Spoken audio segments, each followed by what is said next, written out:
Ya, halo, assalamualaikum warahmatullahi wabarakatuh. Ketemu lagi bersama saya di Dunia Tani. Oke, sahabat tani. Eh, untuk video kali ini apa yang kita bahas? Yalah kelapa sawit.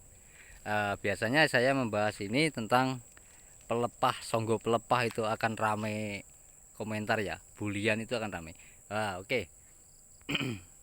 Tapi tidak itu yang saya bahas. Yang saya bahas adalah tentang sahabat kita yang ada di Malaysia, pengen tahu bukti kelapa sawit yang turun buah, turun pelepah akan membotol itu kayak apa. Nah, di layar HP Anda ini adalah contohnya.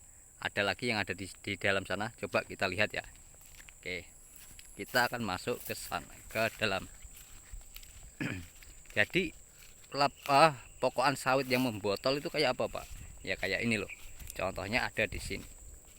Iya, di depan layar HP Anda. Nah, ini adalah contoh apa namanya, kelapa sawit yang selalu turun buah, turun pelepah.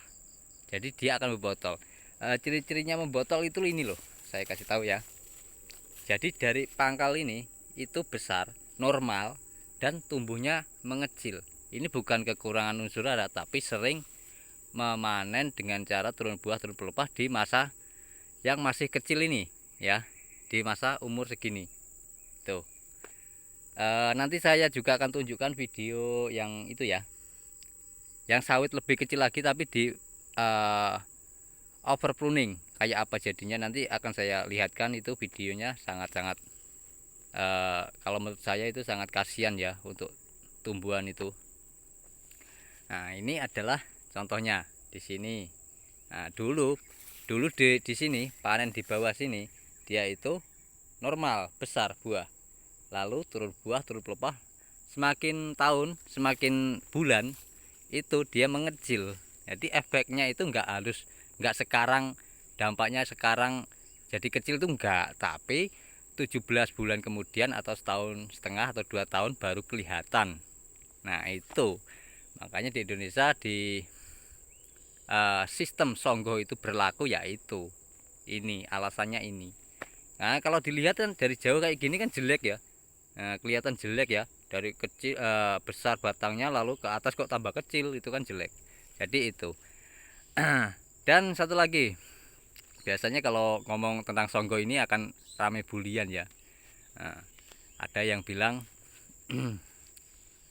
gimana, kenapa harus cara sulit kalau ada yang cara yang mudah. Jadi kita bukan masalah sulit atau mudahnya, kita ini memahami kelapa sawit itu sendiri. Nah, di Indonesia itu sangat penting untuk songgo, terutama petani-petani kita. Pemupukannya itu kan kadang Senin Kemis ya.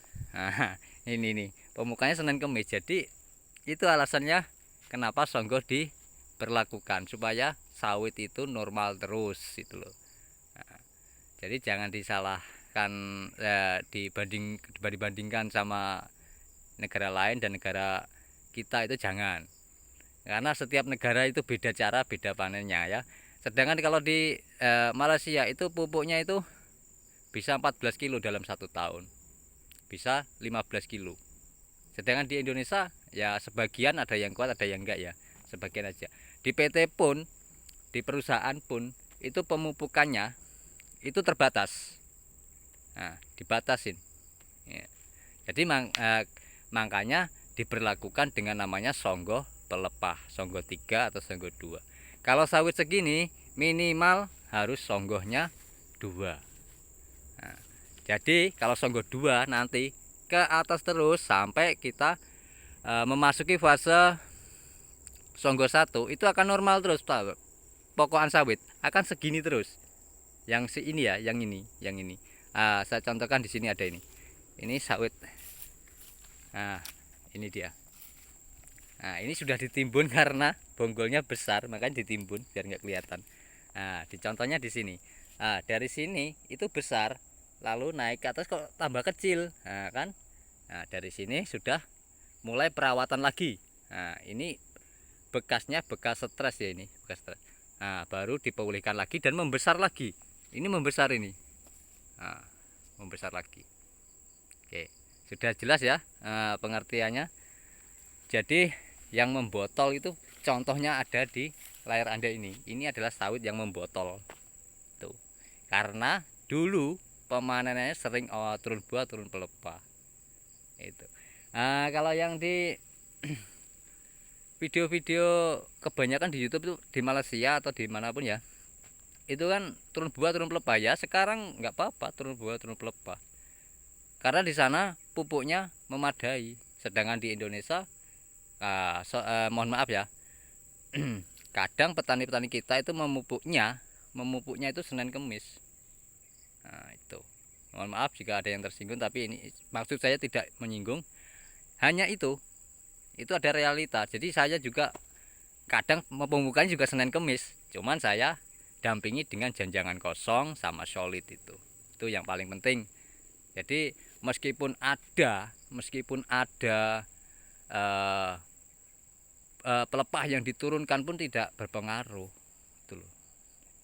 Karena ada dampingannya solid sama jangan kosong. Nah, ini yang harus yang harus diterapkan pada pemanen kita. Intinya begini, saya juga pernah jadi pemanen. Jadi pemanen itu mencari cepat dan mudahnya, ya kan? Nah, itu. Karena dulu saya juga pemanen, pernah juga merasakan jadi pemanen kelapa sawit. Itu yang dirasakan oleh pemanen. Nah, sedangkan untuk PT yang dicari adalah kualitas atau perusahaan atau namanya petani itu adalah buahnya besar, beratnya dapat, BCR-nya dapat ya, dan tidak ngetrek. Itu yang dicari petani. Saya yakin seyakin-yakinnya jika dulunya pemanen ya kan, sorry ya, mohon maaf, dulunya pemanen dan mempunyai kebun sawit. Nah, saya yakin juga akan begitu, akan menerapkan namanya songgo itu. Sekarang bagi petani-petani sawit bisa buktikan sendiri di lahannya sendiri mana yang turun buah, turun pelepah dan mana yang songgo 1, songgo 2, songgo 3. Bandingkan nanti kayak apa hasilnya.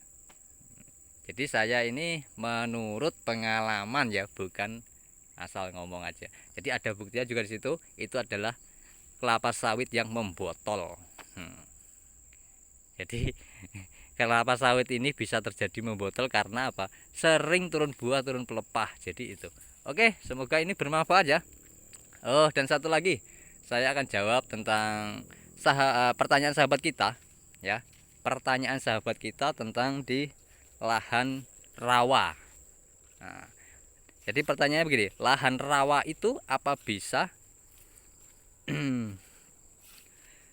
kering jika ditanami sawit umur sampai 10 tahun? Nah, jadi ada triknya ya. Triknya ini kebetulan saya tidak di rawa tapi di tanah pasir ya ini. Tanah pasir ini di sini gulmanya banyak, ini memang sengaja dipelihara supaya lembab tanah karena di musim kemarau ini kan sangat ekstrim ya. Ini ada panas El Nino itu kan, jadi sangat ekstrim. Nah, kan dipelihara. Jadi untuk di lahan gambut, lahan rawa memang bisa menjadi tidak rawa asalkan kita membuat aliran irigasi air. Nah, jadi harus ada air irigasinya. Nah, saya contohkan di sini ini karena lahannya pasir ya. Jangan jalan sini. Nah, contohnya di sini. Jadi setiap 21 yang saya bilang ya, setiap 21 itu harus, maksudnya 21 apa, Pak? 21 itu 21 lorong, dua lorong dan satu parit. Itu. Di sini paritnya tengah sini. Itu lorong. Itu caranya untuk mengatasi supaya sawit kita waktu menanaman ditanam gambut ketika air pasang surutnya jadi bisa terkondisikan itu loh. Oke, semoga jelas ya. Dan bila ada salah kata mohon maaf sebesarnya. Dan bagi petani sawit, salam cerdas luar biasa dan salam sejahtera bagi petani sawit. Petani apapun, intinya jangan sampai mengeluh ya, jangan sampai mengeluh. Kita hanya berbagi pengalaman di dunia ini ya, karena berbagi ilmu itu sangat kesenangan sendiri, punya kesenangan sendiri. Oke. Semoga ini bermanfaat dan video sampai di sini saya akhiri. Wassalamualaikum warahmatullahi wabarakatuh.